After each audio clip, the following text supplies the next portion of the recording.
Hey, what's going on? My name is Henry and this is Breakable Program. Today I want to talk to everyone out there that just recently got Overwatch for Christmas or your birthday or however the Overwatch is a pretty in-depth game and there's a lot of little nuances that you don't learn even after playing for 100 hours. Some of my master ranked friends didn't even know about these, but that might be because they're stupid. Alright, so we're going to go in order from most likely to know to least likely to know. And hey, stick around, even if you've been playing for a while, you might learn something that you didn't know. First off is Tracer.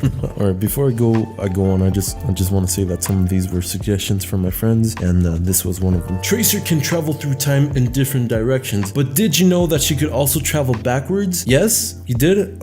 Okay, moving on. Winston does damage when he lands after a rocket jump, and he also does a little area control effect that knocks people back a little. This does not work with regular jumps. When playing Mercy, you can actually have your beam connected to someone without being in their line of sight for about 1 second, so you can hide behind cover and still have your beam connected. Junkrat can use his concussion mines to launch himself into the air and travel more easily throughout the map, but did you know that you can launch yourself into the air with one mine and then drop another mine while still in the air and launch yourself even further? I bet some of you did, because we're still in the section where this is just for new players mostly. May can change the direction of her wall from perpendicular to you to parallel to you if you press the wall ability a second time, and you can use this to more easily get to higher ledges for better positioning. Pharah actually does damage to herself with her own ultimate if she's close enough to another object, so if you're playing Pharah, be careful, but if you're playing D.Va and you don't have your defense matrix up, when you see a Pharah use her ultimate, you can just fly into her and use her ult against her. Genius, right? Speaking of D.Va, in the middle of using your thrusters, you can pop your ultimate and launch it into the air, disorientating the enemy and making them look for it, as well as giving yourself more mobility to exit the area instead of just walking backwards. Widowmaker can use her hook to get into better positions, but did you know you can jump right before landing on your target to launch yourself into the air and pull some sick trick shots? And if you combine this with your ultimate, it makes it even easier,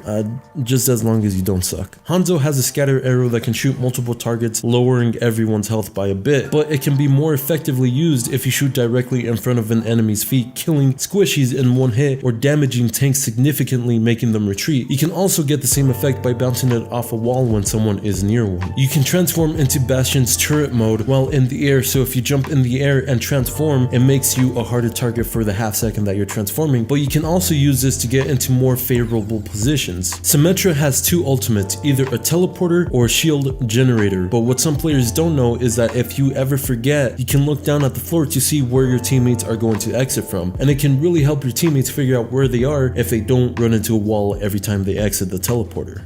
Moira has a fade ability where she can move much faster for about a second, but you can actually travel more distance if you jump in the air at the end of your fade, giving you an extra 5 meters of distance. With so many different characters and abilities, there is a lot of fine-tuning you can do to help play your character to the best of your ability. Some characters have specialized settings for their specific abilities that you can change. For example, I turn on allow backwards wall riding for Lucio so I can more easily maneuver throughout the map without having to look where I'm going, but it might not be helpful for everyone, especially if you don't know the map by heart, and they might end up wall riding off the map. So if you're starting to like a character, check in the settings to see if there are things that you can fine tune to make you even better with that character. Like we discussed earlier, Junkrat can use his concussion mines to launch himself into the air to get throughout the map easier, but there are also some characters that you can do this with that you may not have expected. Soldier can use his helix rockets to get to better positions that he wouldn't be able to without using rocket jumps. Zarya can also do this with her secondary fire on her particle cannon, and Bastion in tank mode can also use this, and his is probably the most effective jump because that's one of the main benefits of his ult, is being more mobile. Little side note, Pharah can also do this, but it's not as useful because she can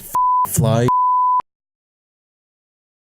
This one is a little harder to explain the benefits of, but there are slight benefits. With Orisa, you can shoot your shield up into the air and wait for it to drop down so it lasts longer. Since the cooldown on the shield is different from the cooldown of the ability, you can use this to stack shields, so as soon as your first shield is getting low, you can launch your second shield into the air and let your current shield absorb as much damage as it can before your second shield pops in and takes over. It can save about 25 to 50 damage in an actual fight, but every little piece counts. McCree has a flash grenade that stuns enemies for about a second, second, but it can't go through shields. However, if you're up against the Reinhardt, you can actually throw your flashbang over his shield and stun him. I don't think this is hard to pull off, but some people might have issues connecting the flash. Genji's deflect can actually stop some damage from being taken that you might not expect. If there is an enemy Genji, you can use your deflect to block his Dragon Blade. It doesn't reflect it back, but it can save your life, or if you're more skilled with Genji, you can jump in between an enemy Dragon Blade and your teammate to give them time to escape. This effect can also be used on Winston's Primal Rage. Now, most people know that if you stand on the payload while you're attacking, you move it forward, but it can also heal 4-5 HP a second, which isn't much, but it's something. But this is a thing that even if you're a Grandmaster Overwatch player, you might not know. You fall under the assumption that since you have to be on the payload to move it forward on attack, you have to be on the payload to move it back on defense. That's not true. If no attacker is on the payload after 10 seconds, the payload will start to move back even if the defending team isn't on it. So no, you don't need 3 or even 1 on the payload to push back, and it doesn't heal you when you're defending. But there is an advantage to staying on the payload. No one can backcap if someone is on it,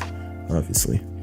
That's pretty much it for today's video. If you liked it, like this video. If you didn't, well, fuck. I'm just kidding. Let me know if you think that there's something that should have been on this list. And yeah, thanks for watching, and I love you.